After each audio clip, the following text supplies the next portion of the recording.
everybody. This is Ms. Pappas, and I have a book I want to share.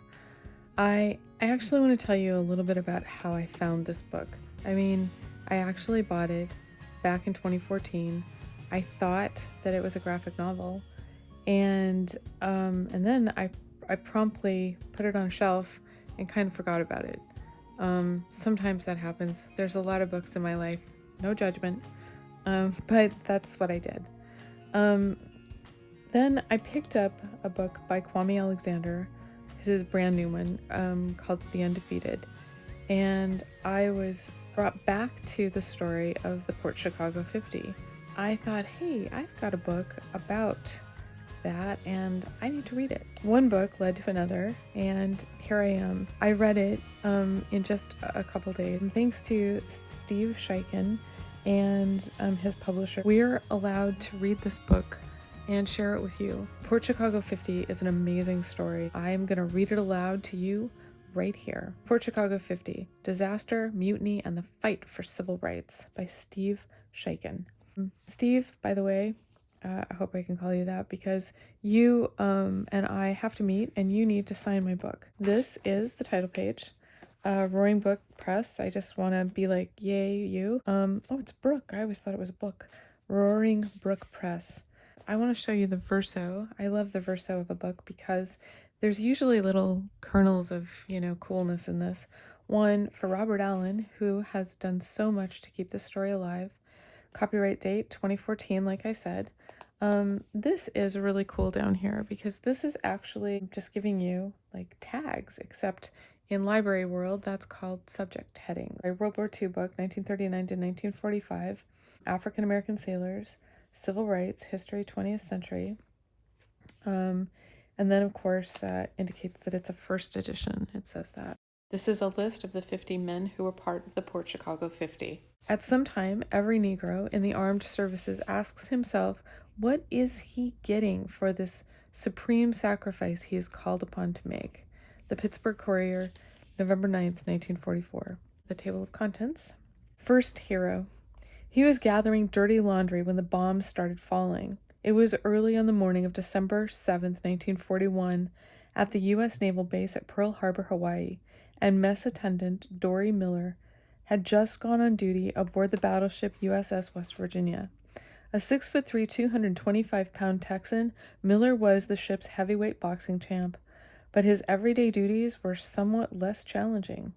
As one of the ship's African-American mess attendants, he cooked and cleaned for the white sailors. Miller was below deck, picking up clothes when the first torpedo slammed into the side of the West Virginia. Sirens shrieked and a voice roared over the loudspeaker. "Japanese are attacking! All hands! General quarters!"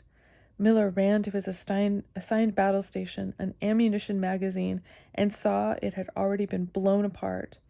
He raced up to the deck and looked up in the bright blue sky, streaked with enemy planes and falling bombs. Japan's massive attack had taken the base by surprise, and thunderous explosions were rocking American ships all over the harbor. 2 direct hits cracked through the deck of the West Virginia, sending flames and shrapnel flying. Amid the smoke and chaos, an officer saw Miller and shouted for him to help move the wounded.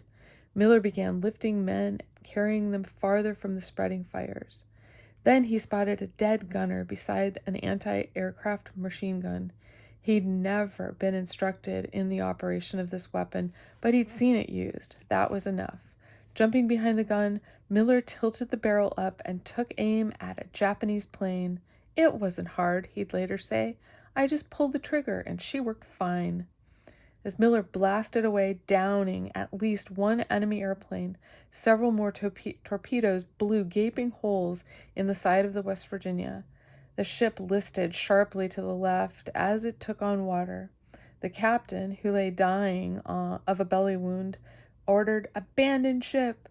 Sailors started climbing over the edge of the ship, leaping into the water. Miller scrambled around the burning, tilting deck, helping wounded crew members escape the sinking ship before jumping to safety himself.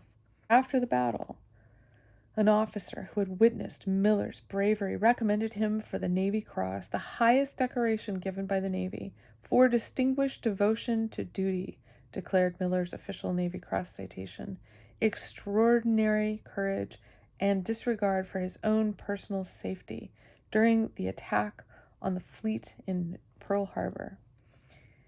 In early 1942, soon after the United States had entered World War II, Admiral Chester Nimitz personally pinned the medal to Miller's chest. This marks the first time in this conflict that such a high tribute had been made in the Pacific Fleet to a member of his race, Nimitz declared. I am sure that the future will see others similarly honored for brave acts. And then Dory Miller, one of the first American heroes of World War II, went back to collecting laundry. He was still just a mess attendant. It was the only position open to black men in the United States Navy. And before we go into this chapter, let's just go back. Photograph, Admiral Chester Nimitz pins the Navy Cross on Dory Miller, May 27th, 1942. The policy. The day after Japan attacked Pearl Harbor, the United States declared war on Japan. Japan's powerful ally, Germany, responded by declaring war on the United States. World War II was already raging across Europe, Africa, and Asia. Now the United States had officially entered the biggest war in human history. We are now fighting to maintain our right to live among our world neighbors in freedom, President Franklin D. Roosevelt told Americans in a radio address from the White House. We are now in the midst of a war, not for conquest, not for vengeance, but for a world in which this nation and all that this nation represents will be safe for our children. Trucks from roof-mounted speakers cruised slowly through American cities, blaring the call to arms. Patriotic, red-blooded Americans join the Navy and help Uncle Sam hit back. For Black Americans, this was not so simple. When they volunteered to fight as sailors, they were reminded of the Navy's long-standing policy. They could serve on ships only as mess attendants. It was a policy as old as the country itself. When George Washington took command of the Continental Army in 1775, he told recruiters to stop signing up Black soldiers. The fact is, Black volunteers had already fought in war's opening battles at Lexington, Concord, and Bunker Hill. But slave owners objected that arming African Americans could lead to slave rebellions, and Washington agreed not to accept more Black soldiers. 2 years of losing battles to the British and soldiers to desertion and disease changed the commander's perspective. Washington needed men no matter the color. Eventually, about 5,000 African Americans helped win the American Revolution. The pattern was repeated soon after the Civil War erupted in 1861. At first, the United States Army would not accept Black men, fearing that to do so would offend the slave states that were still in the Union. Then, as the war raged on, the Union's need for fighting men grew increasingly desperate. The policy changed. More than 200,000 Black soldiers fought to save the Union and end slavery. But they did so in segregated units led by white officers.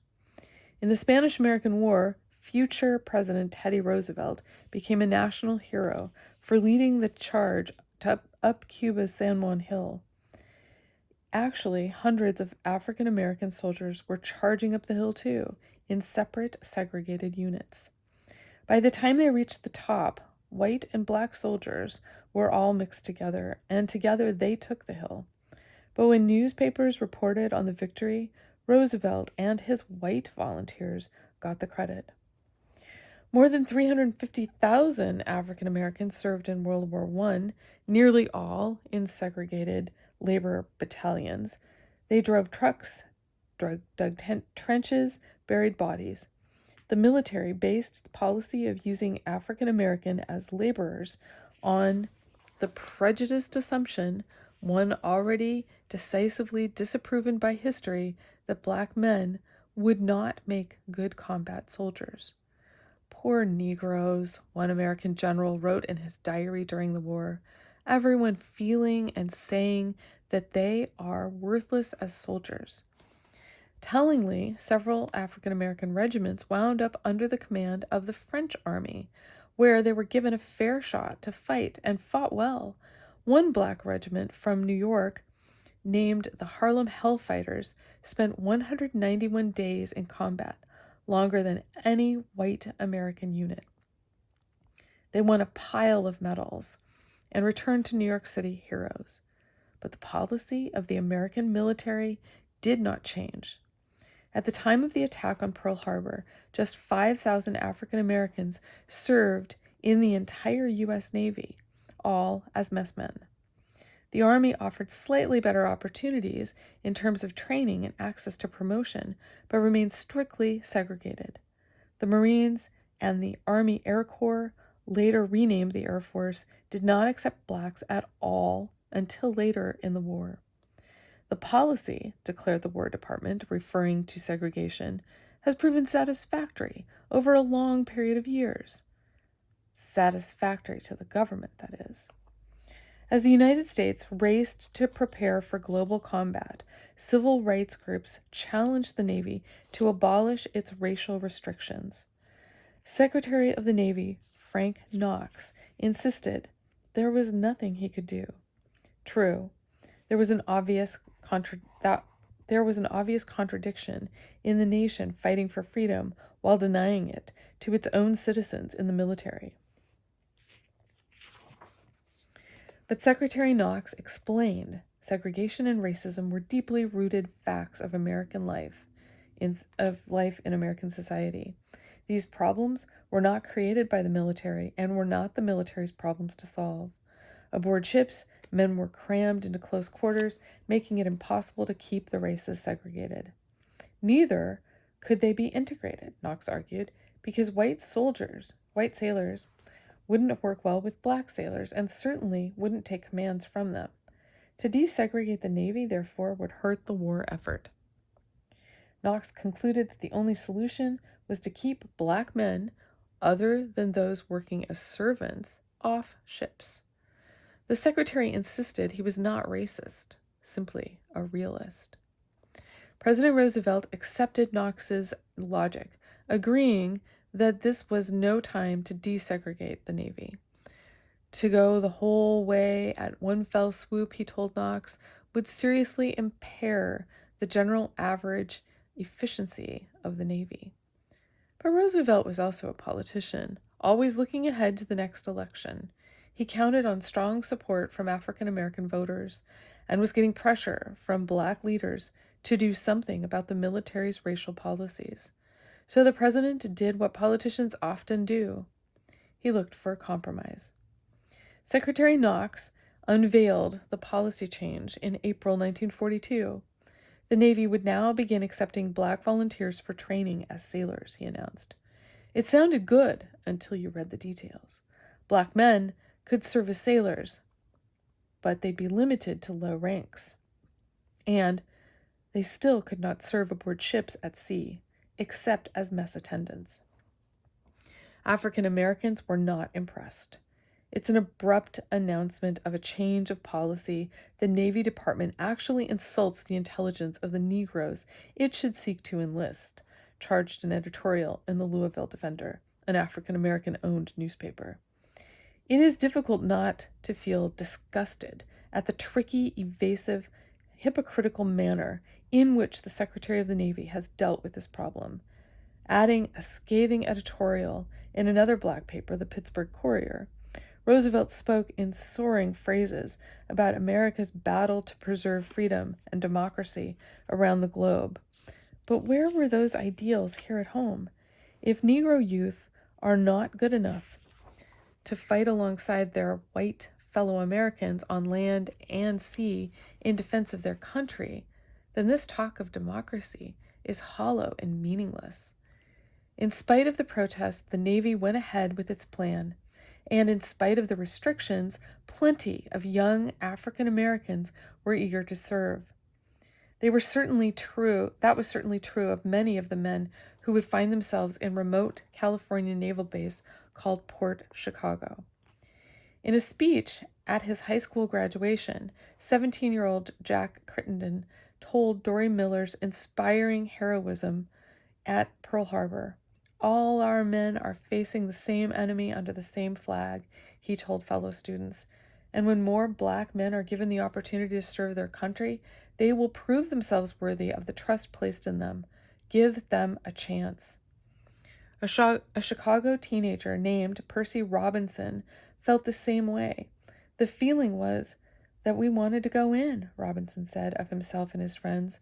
We wanted to serve, and we wanted to get into combat, because all we were ever taught is that we were cowards, not capable of competing with the white man. We felt patriotic toward our country, recalled Albert Williams Jr. about his feelings when joining the Navy, because this is our country too.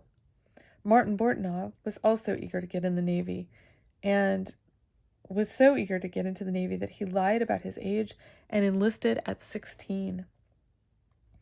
Robert Routh also was 17, old enough to enlist with parents' signature, growing up on a Tennessee farm in a home with no electricity or indoor plumbing. Routh set his mind on joining the military and building himself a brighter future. If you sign for me, he told his father, I can help make the country a better place for us blacks. Reluctantly, Routh's father drove his son to the recruiting station in Macon, a farm boy who'd never been near the ocean. Routh saw himself as a soldier, not a sailor, but by the time they got to the Army recruiting office, the place was closed. Routh looked around. About 30 yards down the block, a uniformed man stood outside the Navy recruiting office. Will the Army open up any more today? Routh called. Come down here, the man shouted. Routh walked toward the office. Well, I was trying to volunteer for the Army, he said. The recruiter told Routh and his father all about the new opportunities open in the U.S. Navy. Before he left the office, Routh was signed up. Joseph Small's path to the Navy involved a bit of chance. Small was working as a truck driver in New Jersey when he got his draft notice. He and a friend went for their physicals. Both passed. What branch of service do you want? The doctor asked. Surprised to be given a choice, they both hesitated. The doctor picked up a stamp marked Army and bam, brought it down on Small's friend's enlistment papers. All right, soldier, he said, move out. Then he picked up the stamp marked Navy and bam, hit Small's papers. That random stamp is an essential element of this story. Before the war, Joe Small had been in the Civilian Conservation Corps, a government program providing jobs for young men during the Great Depression. It was in New Jersey CCC camp at the age of 18 that Small discovered a quality he hadn't known he possessed. He was working with a crew cutting brush in the woods when two men started to argue. Small looked up and saw the two guys stepping angrily toward each other, both raising their axes. Without thinking, Small jumped between the men. You give me your axe, he demanded of one, and then he turned to the other. And you give me your axe. Small took the axes. The fight was over. Small, you have a natural leadership ability, his boss told him. Small was made squad leader with his own crew to supervise. This became a pattern with Joe Small. He didn't go around asking for respect, but he just naturally commanded it. He didn't ask to be put in leadership roles, but people just naturally turned to him for advice or to settle disputes or to speak up to the bosses on their behalf. In the Navy, Small would display these qualities with the same results. The men in his division would look to him as a leader, a spokesman. And it was to these same qualities that officers would point when they accused Joe Small of leading the largest mutiny in the history of the United States Navy. This is a great place to stop, and we'll pick up again tomorrow with the chapter on Port Chicago. So stay tuned, and I'll see you tomorrow right here. But I bought this book in a bookstore in Chicago. And I remember it because I remember thinking, I know a fair amount about Chicago and I have never heard of this.